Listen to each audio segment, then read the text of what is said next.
Welcome to AK TV news. నిజం నిప్పులాంటిది. వార్తలకు స్వాగతం. 15 మార్చి 25 ప్రొద్దుటూరు వాలంటీర్లను కొనసాగించాలని సిఐటియు ఆఫీసులో ప్రెస్ మీట్. ఈ నెల 17వ తారీఖున సోమవారం ఉదయం 10 గంటలకు విజయవాడ అలంకార్ సెంటర్లో సిఐటియు ఆధ్వర్యంలో ధర్నా. ఈ ప్రెస్ మీట్లో సిఐటియు జిల్లా కార్యదర్శి సత్యనారాయణ మాట్లాడుతూ రాష్ట్రవ్యాప్తంగా వాలంటీర్స్ను గత ప్రభుత్వము 4 లక్షల మందిని తీసుకొని వారితో పనులు చేయించుకుంటుంది. అయితే ఈ మధ్య కూటమి ప్రభుత్వం వచ్చిన తర్వాత వారిని పట్టించుకున్న పరిస్థితి లేదు. ఎన్నికల ముందు చంద్రబాబు నాయుడు వాలంటీర్లను కొనసాగిస్తాము, 10,000 వేతనం ఇస్తామని బహిరంగ సభలో చెప్పడం జరిగింది.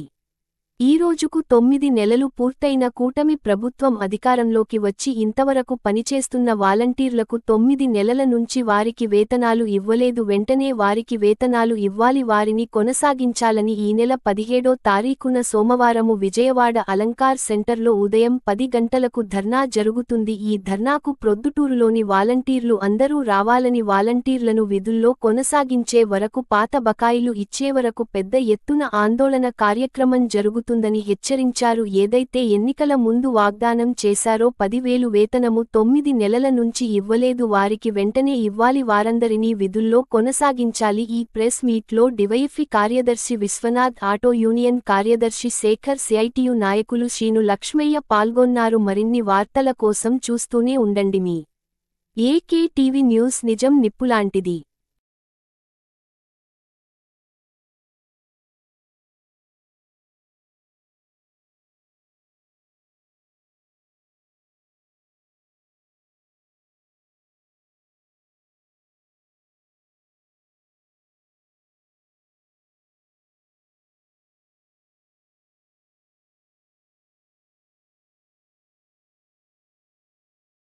సత్యనారాయణ, సిఐటి జిల్లా కార్యదర్శి, ప్రొద్దుటూరు. గత ప్రభుత్వంలో వాలంటీర్లను ఆ ప్రభుత్వం నియమించిన తర్వాత ఆ ప్రభుత్వం ఉన్నమాలు వాలంటీర్లు కొనసాగుతూ వచ్చారు. అంటే ఈరోజు కూటమి ప్రభుత్వము ప్రతిపక్షంలో ఉన్నప్పుడు వాలంటీర్లందరినీ కొనసాగిస్తాము, 10,000 వేతనాలు కూడా ఇస్తాము పెంచి అని చెప్పేసి కూడా ఎన్నికలలో వాగ్దానం చేయడం జరిగింది. గతంగా చంద్రబాబు నాయుడే దీన్ని ప్రకటన చేసినాడు, వాలంటీర్లందరికీ 10,000 రూపాయలు వేతనాలు పెంచబోతున్నాము అని చెప్పేసి. అయితే ఈరోజు పరిస్థితి భిన్నంగా ఉంది. వాలంటీర్లను దాదాపు 9 నెలల కాలం అయింది. ఉన్నటువంటి వాలంటీర్లకు జీతాలు ఇవ్వడం లేదు, వారిని పట్టించుకునే పరిస్థితి లేదు. 10,000 ఇస్తా అని చెప్పిన అని మోసం చేయడం తప్ప ఇది వేరే మార్గం కాదు. కావున రేపు విజయవాడలో పెద్ద ఎత్తున వాలంటీర్లతో 17వ తారీఖున ఆందోళన కార్యక్రమం జరుగుతూ ఉంది. అలంకార సెంటర్లో మార్చి 17 అంటే మన్నాడు ఈ కార్యక్రమం జరుగుతుంది. దీనికి మొత్తం వాలంటీర్లందరూ కూడా, పొద్దుటూరు పట్టణంలో ఉన్నటువంటి వాలంటీర్లందరూ కూడా ఈ అలంకార సెంటర్లో జరుగుతున్న విజయవాడలో అలంకార సెంటర్లో జరుగుతున్న దాన్ని జయప్రదం చేయాలని చెప్పేసి మేము సిఐటిగా విజ్ఞప్తి చేస్తా ఉన్నాము. ఎందుకంటే ప్రభుత్వం చెప్పినదే 10,000 ఇస్తామని, కానీ గురువు వాళ్ళని ఈరోజు పట్టించుకునే పరిస్థితుల్లో లేదు.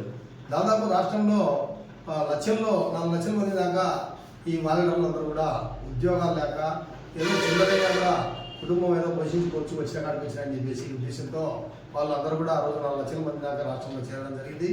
అయితే మేము ఒకటే చెప్పాల్సిన సీటుగా వాళ్ళ 10,000 వేతనాలు ఇస్తామని చెప్పిన పనిచేసిన వాళ్ళందరికీ. కాబట్టి వాళ్ళ 10,000 వేతనాలు వెంటనే మంజూరు చేయాలా, అంటే వాళ్ళందరినీ కొనసాగించాలా. దీని కొరకు రేపు మార్చి 17వ తారీఖున అలంకార సెంటర్లో విజయవాడలో పెద్ద ఎత్తున ఆందోళన కార్యక్రమం జరుగుతుంది. దీన్ని ప్రతి ఒక్క వారంటీరు జయప్రదం చేయాలని చెప్పేసి పేరున మనందరినీ విజ్ఞప్తి చేస్తున్నాము. ఈ ప్రెస్ మీట్లో డివైఎఫ్ఐ కార్యదర్శి విశ్వనాథ్, అట్లే ఆటో యూనియన్ కార్యదర్శి శేఖరు, మరియు ఆటో యూనియన్ నాయకులు లక్ష్మయ్య, మరియు మడుగు శాఖ కార్యదర్శి శ్రీనివాసులు తదితరులు పాల్గొనడం జరిగింది ప్రెస్ మీట్లో.